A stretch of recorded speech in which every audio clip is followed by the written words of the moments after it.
আমরা রন্ধা মেশিন সবাই কম বেশি খুলতে পারি, ফল ধার দিতে পারি, কিন্তু সবচেয়ে টেনশনের বিষয় হচ্ছে এই ফল ধার দেওয়ার পরে এই রন্ধা মেশিনে মেজারমেন্ট করা, এই ফল মেজারমেন্ট করাটা হচ্ছে সবচেয়ে টেনশনের কাজ।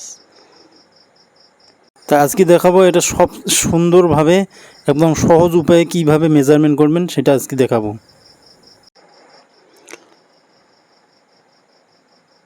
ফলটা এইভাবে নেবেন, এভাবে নিয়ে যদি এই মাপে দেন তা কিন্তু হবে না, মেজারমেন্টে আসবে না।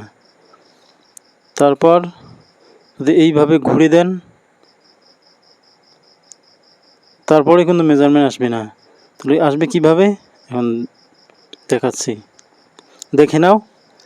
এই যে এইভাবে একটা জিগসো মেশিনের ব্লেড নিয়ে নেবেন,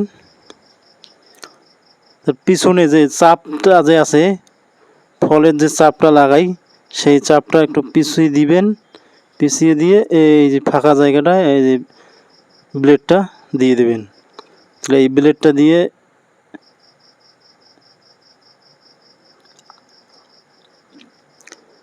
এইভাবে চেপে ধরে মেজারমেন্ট করে নিয়ে এইভাবে চেপে ধরিয়ে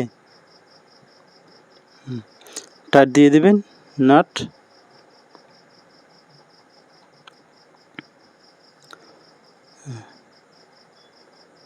এখন মেজারমেন্ট আসবে, এইভাবে লাগাবেন, একদম মেজারমেন্ট হয়, একবারই মেজারমেন্ট হয়ে যাবে, কোনো সমস্যা হবে না। ধন্যবাদ সবাইকে।